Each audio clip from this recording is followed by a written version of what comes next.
Hello guys, welcome to understanding of things 2022 और मैं हूं शाश्वत भट्ट। आज आपके लिए लेके आए एक नया टॉपिक। इस टॉपिक में हम डिस्कस करेंगे the principle of social advantage, the principle of maximum social advantage, यानी कि समाज में मैक्सिमम सोशल एडवांटेज कब मिलेगा समाज को। देखिए अब क्या है, सबसे पहले एक छोटी सी इंट्रोडक्शन ले लेते हैं। देखिए आपने इससे पहले एक फिस्कल पॉलिसी समझी होगी, हमारे चैनल पे एक वीडियो आई है फिस्कल पॉलिसीज के बारे में। अगर आपने वो वीडियो नहीं देखी है तो आप यहाँ पे आई बटन जो आ रहा है टॉप राइट कॉर्नर पे, तो उसको क्लिक करके उस वीडियो को जरूर देख लें। तो फिस्कल पॉलिसी या मॉनेटरी पॉलिसी जो दोनों ही हैं, ये क्या करती हैं, ये कंट्री के अंदर जो है पब्लिक एक्सपेंडिचर और टैक्सेशन को कंट्रोल करती है, ठीक है।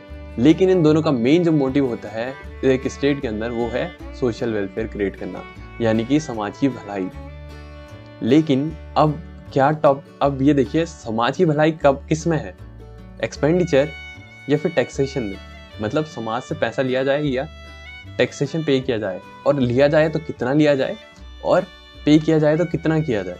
मतलब ऐसा कुछ टूल चाहिए था जो कि बता सके कि सोशल वेलफेयर कब होगा, यानी कि समाज की भलाई कब है।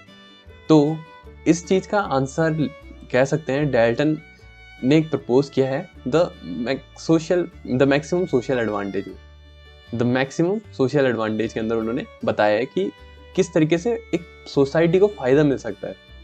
तो आपने समझा कि जो भी पॉलिसीज हैं, मॉनेटरी हो या फिस्कल हो, वो सोशल वेलफेयर के लिए काम करती है, और इनका जो काम होता है वो रेगुलेट करना होता है एक्सपेंडिचर या टैक्सेशन को, ठीक है। लेकिन जो डेल्टन का जो टूल है ये बताता है कि कितना एक्सपेंडिचर हो, कितना टैक्सेशन हो, कि एक मैक्सिमम डिराइव कर सके सोशल एडवांटेज को। तो आइए इस वीडियो को आगे समझते हैं, और वीडियो में जानेंगे हम कि क्या होता है सोशल वेलफेयर और किस तरीके से मैक्सिमम सोशल एडवांटेज आप डिराइव कर सकते हैं। तो इस पूरे थ्योरी को समझेंगे आप इस वीडियो के अंदर। तो आइए सबसे पहले समझ लेते हैं ये टॉपिक किस में आता है। ये पब्लिक फाइनेंस का एक पार्ट है। ऑब्वियसली पब्लिक फाइनेंस में आएगा क्योंकि यहाँ पे हम पब्लिक एक्सपेंडिचर की बात कर रहे हैं, जो कि स्कोप ऑफ पब्लिक फाइनेंस के अंदर आ जाता है, यानी कि इसके अंदर हम पढ़ते हैं इसे पब्लिक फाइनेंस के अंदर। तो इसमें अभी हम शुरुआत में समझेंगे कि सोशल वेलफेयर क्या है। तो देखिए सबसे पहले क्या होता है, जब से गवर्नमेंट का इंटरवेंशन इकोनॉमिस्ट ने अलाउ किया, या फिर समझे कि सभी लोग ने माना कि स्टेट में जो गवर्नमेंट है उसका इंटरवेंशन जरूरी है इकोनॉमिक एक्टिविटीज के अंदर। तो ये चीजें सामने आई कि जो गवर्नमेंट है वो कैसे तय करे, या फिर ये हम कैसे जस्टिफाई करें कि क्या बेस्ट पॉलिसी होगी, या किस तरीके से एडवांटेज जो सोशल एडवांटेज है वो कैलकुलेट किया जा सके या समझा जा सके। तो ये एक थ्योरी आती है जो है the principle of maximum social advantage की बात जब हम करते हैं, तो देखिए इसमें क्या होता है, जब गवर्नमेंट, यानी कोई भी गवर्नमेंट होगी, कोई भी रेशनल गवर्नमेंट होती है, वो अपने डिसीजन इस तरीके से लेगी कि रेशनल गवर्नमेंट अपनी जो डिसीजन लेगी वो कैसे लेगी, जो कि सोशल वेलफेयर के लिए होंगी। अब देखिए सोशल वेलफेयर के लिए वो क्या कर सकती है, वो देख सकती है कि टैक्सेशन भी जरूरी है, क्योंकि देखो एक गवर्नमेंट को चलने के लिए टैक्सेशन की जरूरत भी पड़ती है। और जो टैक्सेशन होता है ना, वो बाय नेचर क्या होता है, एक डिस यूटिलिटी प्रोड्यूस करता है, यानी कि जो आप लोग या कोई भी हो जो टैक्स पे करते हैं हम, उससे हमें एक अनकंफर्ट लेवल होता है, यानी कि वो हम अपने लिए एक तरह से लॉस कह सकते हैं, उसे हमारा एक लॉस होता है, ठीक है। तो इसको हम बोलेंगे यहाँ पे सेक्रीफाइस, यानी कि हमारा ये बलिदान होता है जो हमें करना पड़ता है सोशल वेलफेयर के लिए, ठीक है।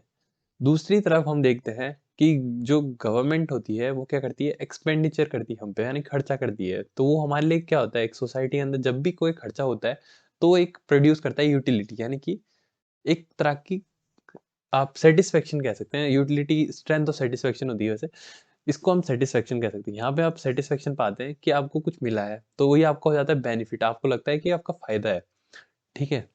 अब ये दोनों है। देखिए टैक्सेशन भी जरूरी है, ऑब्वियसली टैक्सेशन के बिना गवर्नमेंट चलेगी नहीं, और एक्सपेंडिचर यानी कि आपका भी बेनिफिट जरूरी है, क्योंकि आपने गवर्नमेंट को चुना इसीलिए है ताकि आप क्या कर पाए, सोशल एडवांटेज ले पाए। तो अब गवर्नमेंट को इन दोनों को बैलेंस करना है इस तरीके से कि आप जो है मैक्सिमम सोशल एडवांटेज डिराइव कर सकें। उसी के लिए एक टूल आया है जिसको हम कहते हैं मैक्सिमम सोशल एडवांटेज का प्रिंसिपल। ये आपका डेल्टन ने प्रेजेंट किया था, डेल्टन ने आपके सामने प्रेजेंट किया था। और यहाँ पे देखिए अब ये जो ग्राफ है ना, हम इसकी मदद से इस पूरी प्रिंसिपल को समझेंगे। तो इसलिए आप ध्यान से इसे देखें और थोड़ा टाइम ले सकता है, लेकिन आप धीरे धीरे अगर आप समझेंगे तो आप इसको बहुत अच्छे से समझ पाएंगे। ठीक है, सबसे पहले ये है जो एमएसएस है और ये एमएसबी है। पहले मैं इनको डिफाइन कर देता हूँ, ये है क्या। मार्जिनल, जहाँ पे मार्जिनल शब्द आ जाते हैं वहाँ पे हम समझ आते हैं कि कोई चीज़ एडिशनल यूनिट के रेफरेंस में बात की जा रही है। Marginal social sacrifice. अब आप इसको क्लियरली समझ पा रहे होंगे क्या चीज़ है। अगर नहीं समझ पाए तो कोई नहीं, अभी हम इसके बारे में और डिस्कस करने जा रहे हैं। मार्जिनल सोशल बेनिफिट, यानी कि ये सोशल बेनिफिट का कर्व है। ठीक है, अब देखिए इसका को अगर आप ढंग से देख पा रहे होंगे तो जो बेनिफिट है वो डिमिनिशिंग है, यानी कि इस तरीके से घट रहा है, और जो सेक्रीफाइस है वो अपवर्ड्स जा रहा है। अब ये दोनों, ये देखिए आप कोई भी कर्व होता है वो किसी के रेफरेंस में बनता है, यानी कि इस ये कर्व भी किसी चीज के रेफरेंस में बना है। तो ये यूनिट ऑफ मनी और सेक्रीफाइस कॉमा बेनिफिट्स के रेफरेंस में बना है।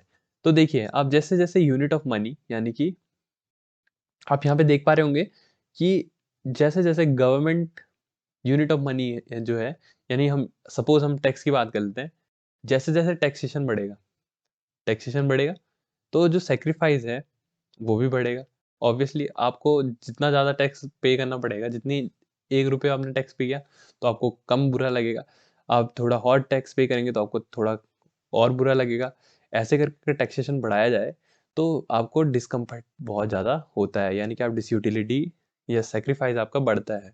ठीक है, ऑन द अदर हैंड अगर गवर्नमेंट 1 रुपये आप पे एक्सपेंडिचर करे तो आपको बेनिफिट होता है, यानी कि आपको यूटिलिटी मिलती है। लेकिन यूटिलिटी का एक बहुत ही, आपने बहुत ही अच्छा लॉ पढ़ा होगा डीएमयू, जो कि यूटिलिटी होती है वो धीरे धीरे एक टाइम के बाद घटने लग जाती है। ठीक है, तो अब आप देख पा रहे होंगे यहाँ पे एक रिलेशन टाइप का है कि जब ये अपवर्ड स्लोप है ये सोशल सेक्रीफाइस का है। क्यों? क्योंकि जब मनी बढ़ रहा है तो हमारा डिस्कम्फर्ट यानी डिसयूटिलिटी बढ़ रही है, यानी कि सेक्रीफाइस बढ़ रहा है। तो हर मनी के एक यूनिट के साथ जो बढ़ रहा था सेक्रीफाइस, उसी को हम मार्जिनल सोशल सेक्रीफाइस का कर्व हमने प्लॉट कर दिया उसी में। तो ये जो है ये मार्जिनल सोशल सेक्रीफाइस का कर्व है, और ये जो है मार्जिनल सोशल बेनिफिट का कर्व है। चलिए आप अगर इसमें कंफ्यूज हो गए हैं टोटली तो अभी हम आपको रिजॉल्व करते हैं। देखिए ये कर्व सिर्फ सेक्रीफाइस दिखा रहा है, ठीक है। ये वाला कर्व सेक्रीफाइस दिखा रहा है और ये वाला बेनिफिट दिखा रहा है। अभी आपने देखा कि बेनिफिट और सेक्रीफाइस एक पॉइंट पे जाके मिल जा रहे हैं, यानी कि इस पॉइंट पे, इस पॉइंट को बोलेंगे हम इक्विलिब्रियम पॉइंट। इक्विलिब्रियम पॉइंट यानी कि ये है इक्विलिब्रियम पॉइंट। ठीक, यहाँ पे क्या होता है, यहाँ पे एमएसएस और एमएसबी इक्वल हो जाते हैं, यानी कि ये दोनों मिल जाते हैं, यानी कि जितना सेक्रीफाइस हो रहा है, यानी जितना नुकसान हो रहा है, जितना आपको डिस्कम्फर्ट हो रहा है, उतना ही आपको बेनिफिट भी मिल रहा है। ठीक है, ये तो हो गई एक मिनिमम, एक ऑप्टिमम कंडीशन, यानी कि आप यहाँ पे तक सह सकते हैं, यहाँ तक आप जो भी हो चल जाएगा। इससे पहले की कंडीशन आप देख लेते हैं, इस पॉइंट से आने से पहले की कंडीशन। अगर हम इसको डिवाइड कर दें तो ग्राफ को, ये देखिए, तो ये बेनिफिट वाला जो पोर्शन है, यहाँ पे देखिए आप बेनिफिट ऊपर है और सेक्रीफाइस नीचे है। इसका टोटली मीनिंग ये है कि यहाँ पे आपको बेनिफिट ज़्यादा मिल रहा है, सेक्रीफाइस कम करना पड़ रहा है। तो ऑब्वियसली ये पोर्शन आपके लिए फ़ायदेमंद है। ठीक है, ये पोर्शन आपके लिए फ़ायदेमंद है। अगर आपको बेनिफिट ज़्यादा मिल रहा है और आपको कम सेक्रीफाइस करना पड़ रहा है तो ये आपके लिए पोर्शन फ़ायदेमंद होता है। ऑब्वियसली इसका ठीक वाइस वर्सा हो जाता है। इक्विलिब्रियम पॉइंट आने के बाद जो कंडीशन हो जाती है वो क्या होता है कि सेक्रीफाइस ऊपर चले गया है, यानी कि सेक्रीफाइस का कर्व आप देख पा रहे होंगे यहाँ पे से ऊपर चले जाता है और बेनिफिट का कर्व नीचे आ जाता है।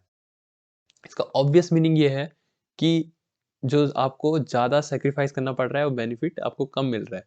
तो अब देखिए, अब ये प्रिंसिपल क्या कहता है? ये प्रिंसिपल कहता है कि जो बेनिफिट है, जो सोशल आपको एडवांटेज है, वो कहाँ तक मिलेगा, जहाँ पे तक आपका बेनिफिट और सेक्रीफाइस, कहाँ बेनिफिट आपका ज़्यादा होगा, ठीक। अब ये मैक्सिमम आपको किस पॉइंट तक मिलेगा, ये मैक्सिमम आपको मिलेगा इस इक्विलिब्रियम पॉइंट तक, जहाँ पे कि सेक्रीफाइस और बेनिफिट बराबर हो जाएंगे। इसके बाद आपको जो क्या है, सेक्रीफाइस बढ़ जाएगा और बेनिफिट घट जाएगा। तो ऑब्वियसली आपको जो मैक्सिमम बेनिफिट डिराइव होगा वो इक्विलिब्रियम पॉइंट तक ही होगा, यानी कि इस अमाउंट ऑफ मनी तक, या कह सकते हैं इस पॉइंट तक आपको मैक्सिमम यूटिलिटी डिराइव होने वाली है। इसके बाद क्या होने वाला है, इसके बाद आपको सेक्रीफाइस ज़्यादा करना पड़ेगा। तो ये एक जो प्रिंसिपल है, ये बताता है हमारा मैक्सिमम सोशल एडवांटेज। ठीक है, इतना ही है इस प्रिंसिपल में, बहुत कुछ नहीं है। जो कर्व है, ये जो मॉडल है, ये जो टूल है, ये हमें बताता है कि जो सोशल एडवांटेज है वो किस तरीके से काम करता है। यानी कि सोशल एडवांटेज जो है वो किस तरीके से काम करता है और वो मैक्सिमम कहाँ तक रहेगा। तो इस पॉइंट ई के पॉइंट के बाद वो मैक्सिमम नहीं रहेगा। अब आप इस पूरे ग्राफिकल एक्सप्लेनेशन से शायद इस पूरी थ्योरी को समझ चुके होंगे। अगर आप इसे थ्योरेटिकल लिखेंगे तो आप थ्योरेटिकल भी इसी तरीके से लिखेंगे। आप पहले बताएंगे कि आपने किस-किस के बीच में इसे प्लॉट किया है। आप ये बताएंगे कि इसमें मार्जिनल सोशल सैक्रिफाइस क्या है, मार्जिनल सोशल बेनिफिट क्या है। आप देखेंगे कि इस दोनों कर्व को इंटरसेक्शन जिस पॉइंट पे मिल रहा है वो इक्विलिब्रियम पॉइंट है, यानी ऑप्टिमम पॉइंट है। और यहाँ पे क्या हो रहा है कि एमएसएस और एमएसबी इक्वल हो जा रहे हैं। यहाँ पे जो सोशल एडवांटेज है वो शेडेड पोर्शन है, यानी कि ये पोर्शन है, ये शेडेड पोर्शन ही आपका मैक्सिमम, ये आपका सोशल एडवांटेज है और मैक्सिमम ये पॉइंट ई तक रहेगा, ठीक है। और यहाँ पे आप देख पा रहे हैं कि यूनिट ऑफ मनी यहाँ पे जैसे जैसे बढ़ रहा है वैसे वैसे आप सेक्रीफाइस देख रहे हैं बढ़ता जा रहा है। क्यों? क्योंकि देखिए ये यूनिट ऑफ मनी टैक्स और स्पेंडेड स्टेट को बता रहा है। तो यहाँ पे अभी इस कर्व के लिए टैक्स को रिप्रेजेंट कर रहा है। जैसे जैसे हम टैक्सेशन बढ़ा दे रहे हैं वैसे वैसे क्या हो रहा है, सेक्रीफाइस भी बढ़ता जा रहा है, यानी कि हमें ज्यादा अनकंफर्टेबल होगा जितना हम टैक्स देते जाएंगे। यहाँ पे आप देख रहे होंगे। और सिमिलरली यही चीज सिनारियो इसके साथ है बेनिफिट कर्व के साथ। जैसे जैसे यूनिट ऑफ मनी स्पेंड हम पे किया जा रहा है बेनिफिट डिमिनिश हो रहा है। ये इसके पीछे बहुत सारे कारण है और ये क्योंकि एक डाउनवर्ड स्लोपिंग है तो इसका मतलब ये हमारा बेनिफिट डिमिनिश हो रहा है, ठीक है। जितना हम पे एक्सपेंडिचर किया जा रहा है वो धीरे धीरे डिमिनिश हो रहा है। अभी जो शेडेड पोर्शन है ये सोशल एडवांटेज बताता है और ये जो पॉइंट ई है ये मैक्सिमम बता रहा है। और इसके बाद अगर हम देखें तो इसके बाद की कंडीशन सिमिलरली ये देख पा रहे होंगे आप कि यहाँ पे सेक्रीफाइस जो है वो बढ़ जा रहा है और जो बेनिफिट है वो घट जा रहा है। तो ऑब्वियसली ये कंडीशन अनफेवरेबल है सोशल एडवांटेज के लिए। तो ये जो बताया गया है ये पूरा डेल्टन के द्वारा समझाया गया था। इसी को आप बोलते हैं the principle of maximum social advantage. अगर आपको ये वीडियो पसंद आई है तो प्लीज आप सब्सक्राइब करें चैनल को और लाइक बटन जरूर दबाएं अगर आपको ये वीडियो पसंद आई है। और कोई भी क्वेश्चन या आपको कोई भी डाउट है तो आप कमेंट सेक्शन में इसके बारे में पूछ सकते हैं, ठीक है। और इसी के साथ हम पब्लिक फाइनेंस की सीरीज कंटिन्यू रखेंगे।